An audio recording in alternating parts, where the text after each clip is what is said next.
हमारे व्यूअर्स जानते ही हैं कि हमने आरोपियों की डिफेंस को एक पूरी वैज्ञानिक प्रक्रिया बना दिया है। इसी कड़ी में आज हम सीखेंगे कि कैसे हर एक प्रोसिक्यूशन गवाह को केस के आईओ के विरुद्ध गवाही देने के लिए मजबूर कर दिया जाए, आईओ और गवाह को आपस में भिड़ा दिया जाए। कैसे अपने क्रॉस एग्जामिनेशन के द्वारा उसी प्रोसिक्यूशन एविडेंस की स्टेज पर ही केस को पूरा नष्ट कर दिया जाए। प्रोसिक्यूशन केसेस में दो प्रकार के एविडेंस होते हैं। पहला वह होता है जो गवाहों के मुंह से आई हुई गवाहियों में लिखा होता है, और दूसरा एविडेंस आईओ के द्वारा जब्त किए गए material, evidence, documents, weapons, expert reports आदि में निहित होता है। आज की विधि द्वारा हम एविडेंस के पहले भाग को पूरा नष्ट कर देते हैं और दूसरे भाग को 50-60% तक अविश्वसनीय बना देते हैं। इसके लिए आप यह बात सबसे पहले जान लीजिए कि हर केस के फैक्ट्स दो तरह के होते हैं। एक वे जो वास्तव में घटना स्थल पर घटित हुए हैं, और दूसरे वे जो केस के आईओ द्वारा मॉडिफाई करके चार्जशीट में लिखे गए हैं। गवाहों के लिए तीन बातें सच्चे फैक्ट्स होती हैं। पहली, जो घटना स्थल पर हुआ। दूसरी, जिसकी गवाह ने कल्पना की कि ऐसा हुआ होगा। और तीसरी बात, जिसके द्वारा गवाह का अपना चरित्र उज्जवल दिखाई देता हो। उसने एक्सीडेंट शुदा व्यक्ति की सहायता की, उसने आक्रांताओं को ललकारा, उसने महिला को बचाया। ये इस प्रकार की बातें गवाह के चरित्र को उज्जवल दिखाती हैं, तो वह इस प्रकार की गवाहियां देने को हमेशा उत्सुक रहता है। जबकि आईओ के द्वारा कुछ दूसरी बातें सच्चे फैक्ट्स के रूप में लिखी होती हैं। आईओ के द्वारा फैक्ट्स का वह रूप सच होता है जिससे आईपीसी या बीएनएस के सेक्शंस का कथन पूरा होता हो, सीआरपीसी या बीएनएसएस की प्रक्रिया पूरी होती हो, या जिस बात का एविडेंस एक्ट में और बीएसए में एविडेंशियरी अर्थ होता हो। उदाहरण के लिए, हर एक्सीडेंट के केस में आईओ लिखता है कि आरोपी गफलत व लापरवाही से गाड़ी चलाता हुआ ला रहा था। हालांकि अधिकांश मामलों में यह सच नहीं होता और एक्सीडेंट के दूसरे कारण होते हैं। अधिकांश केसेस में शिकायतकर्ता को पता नहीं होता कि आईओ ने साइट प्लान में क्या चीज कहां दिखाई है, और साइट प्लान वास्तविकता से कोसों दूर होते हैं। लेकिन आईओ चार्जशीट में यही लिखता है कि साइट प्लान शिकायतकर्ता ने बनवाया है, उसी ने चीजें बताई हैं। यही बात पंचनामा गवाहों की गवाहियों में भी होता है। वास्तव में ज्यादातर पंचों के हस्ताक्षर थाने में ले लिए जाते हैं, लेकिन आईओ उनकी मौजूदगी हमेशा घटना स्थल पर दिखाता है। आईओ के डॉक्यूमेंट्स में पंचों को हमेशा मौके पर पंचनामा में लाश या लाश की वस्तुओं की पहचान करते हुए दिखाया जाता है, दूसरे एविडेंशियरी आर्टिकल्स की पहचान करते हुए दिखाया जाता है। ऐसे में सवाल है कि आईओ की चार्जशीट में वर्णित घटनाओं में और वास्तव में हुई घटनाओं में यह अंतर क्यों है। इसका सीधा सा कारण है कि वास्तविक घटनाएं कभी उस तरह से प्रिसिशन के साथ घटित नहीं होती जिस तरह से कानून की अपेक्षा होती है। झगड़े में घायल व्यक्ति अस्पताल में 2 दिन भर्ती रहकर मर जाता है, पुलिस को कॉल की जाती है, आईओ आता है, तो यहाँ आईओ को तत्काल लाश का पंचनामा करना होगा, पोस्टमार्टम की रिक्वेस्ट देनी होगी, और यह काम पुलिस कॉल के बाद बिना विलंब किए जल्दी जल्दी पूरा करना होगा। यदि आईओ ऐसा नहीं करेगा तो कोर्ट में उसके क्रॉस एग्जामिनेशन के दौरान उससे सवाल पूछे जाएंगे और अनएक्सप्लेन्ड डिले के आधार पर आईओ के ऊपर संदेह किया जाएगा। लेकिन सवाल है कि अपने अपने कामों में जो लोग लगे हुए हैं, सब के सब मृत्यु के तत्काल बाद तो पंचनामा में शामिल होने आ नहीं सकते।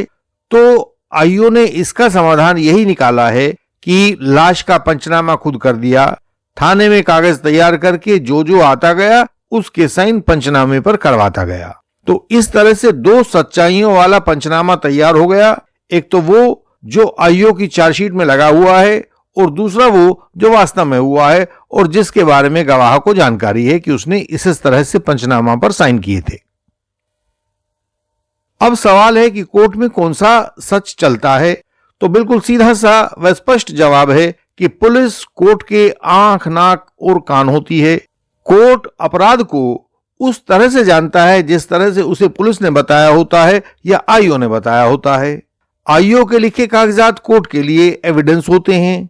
यदि शिकायतकर्ता या पीड़ित व्यक्ति कोर्ट को कुछ भी बताए तो कोर्ट उसका वेरिफिकेशन पुलिस आईओ के द्वारा ही करवाते हैं। यहां आईओ वही वेरिफिकेशन करके देता है जो उसने चार्जशीट का थीम बनाया हुआ था। ड्राइवर तो गफलत और लापरवाही से चला रहा था, पंचनामा गवाह मौका पर मौजूद था। रिपीटेड घटनाओं वाले अपराधों में तो यह समस्या बहुत बढ़ जाती है।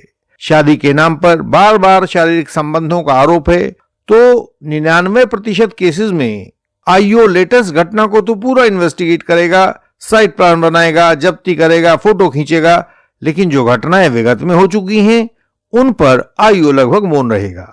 इस आधार पर महिला के सत्य और आईओ के सत्य अलग अलग हो जाएंगे। और जब आप क्रॉस में महिला से पूछोगे कि आपने घटना नंबर 1, 2 व 3 का आरोप गलत लगाया है, इसीलिए आईओ ने उन घटना स्थलों का साइट प्लान नहीं बनाया, तो महिला लाख सिर पटक ले, घटना नंबर 1, 2 व 3 को लेकर कोर्ट में वही झूठी साबित होगी, क्योंकि आईओ का सच उसका समर्थन नहीं कर रहा है। महिला व आईओ के सत्य अलग अलग हो गए हैं। हमने आपको यह बताया है कि आजकल के कानूनी सिस्टम में किस तरह इन्वेस्टिगेशन के दौरान हर केस में दो सच्चाइयां हमेशा विकसित होनी ही होनी हैं। आईओ कुछ कर ले, शिकायतकर्ता कुछ कर ले, दूसरे गवाह कुछ कर लें, इन दो सच्चाइयों वाली स्थिति को टाला नहीं जा सकेगा। तो क्या ऐसे में जज कुछ कर सकते हैं?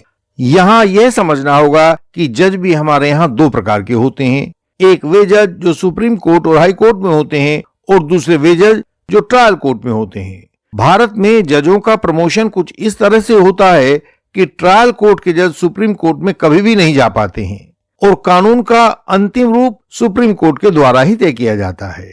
यानी जिस जज ने ट्रायल की मुश्किलें देखी हैं, जो समस्याओं को पहचानते हैं, वे कानून निर्माण में शामिल नहीं होते, और जो कानून निर्माण में शामिल होते हैं वे कानूनी व ट्रायल की समस्याओं के जानकार नहीं होते।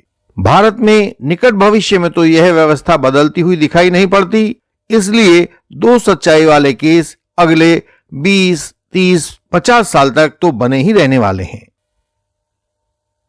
यहां फिर एक और सवाल पैदा होता है, यदि सब कुछ इतना सरल व स्पष्ट है तो लोग बाग केसेस को हारते क्यों हैं?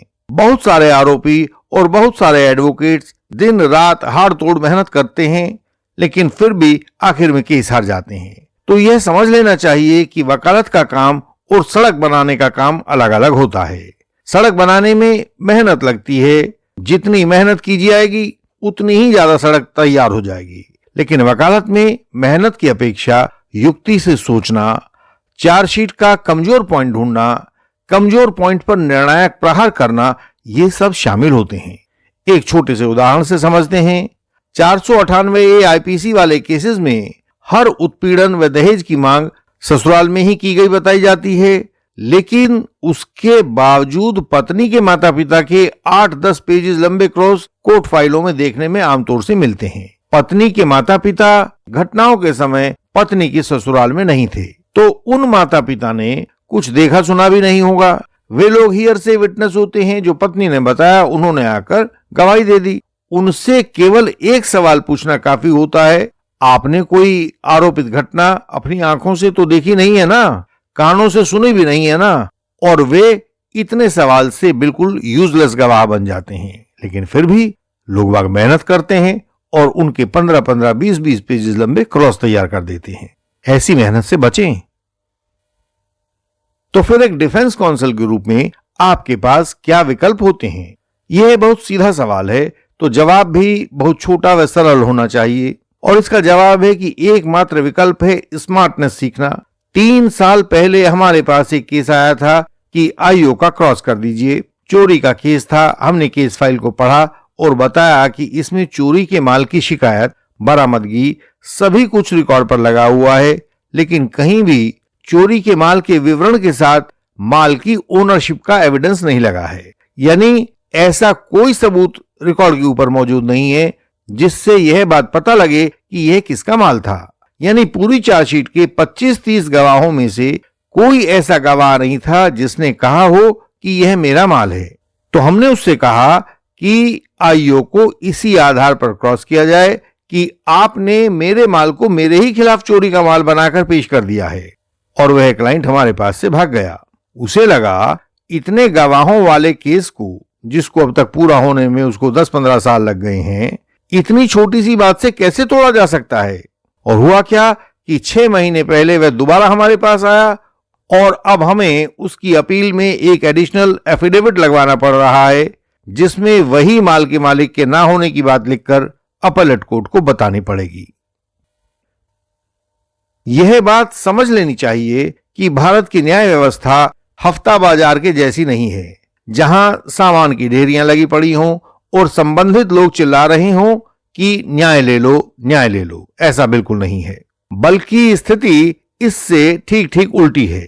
भारत की न्याय व्यवस्था सब्जी की ठेली के जैसी है। आपको क्या चाहिए यह खुद आपको तय करना होगा, कितनी मात्रा में चाहिए यह भी आपको तय करना होगा, किस ठिये से चाहिए तो यह भी आप ही को तय करना होगा। बस आपको तो लागत और लाभ का हिसाब लगाने की तरकीब सीखनी होगी। इसे ही स्मार्ट एडवोकेसी कहा जा सकता है। किस कानून को किस रूप में पेश करके केसेस के फैक्ट के साथ कैसे तालमेल में लाया जाए, यह चुनाव करना आपको सीखना होगा। इंडियन लीगल सिस्टम निरंतर इन्हीं चुनाव के तरीकों, विधियों और परख पर आपसे बातचीत करता रहता है। आज की वीडियो भी ऐसी ही एक बातचीत थी। केवल इंडियन लीगल सिस्टम ने डिफेंस को एक परिपक्व विज्ञान बना दिया है। हर बात को वैज्ञानिक नियमों के तहत इस तरह से ढाल दिया है कि जब चाहो, जहां चाहो, जैसा चाहो, अपने फेवर का वही परिणाम प्राप्त कर लो। नियमों और कायदे कानूनों पर टिका हुआ क्रॉस एग्जामिनेशन, कानूनी दलीलों और मनोविज्ञान के सिद्धांतों पर टिका हुआ फाइनल आर्गुमेंट्स, सब कुछ ऐसा चमत्कारिक बना दिया है कि यदि उसे कोर्ट की प्रक्रिया में डालोगे तो मन भावन नतीजे ही सामने आएंगे। क्योंकि इंडियन लीगल सिस्टम कानूनी जंजाल को तोड़ने की कला में सिद्धस्त है। स्क्रीन पर दिखाए गए तरीकों से आप हमसे संपर्क कर सकते हैं। यही बात आपको वीडियो के डिस्क्रिप्शन में भी लिखी हुई मिलती है। ILS के मेंबर बने और कानून की विशेषज्ञता प्राप्त करें।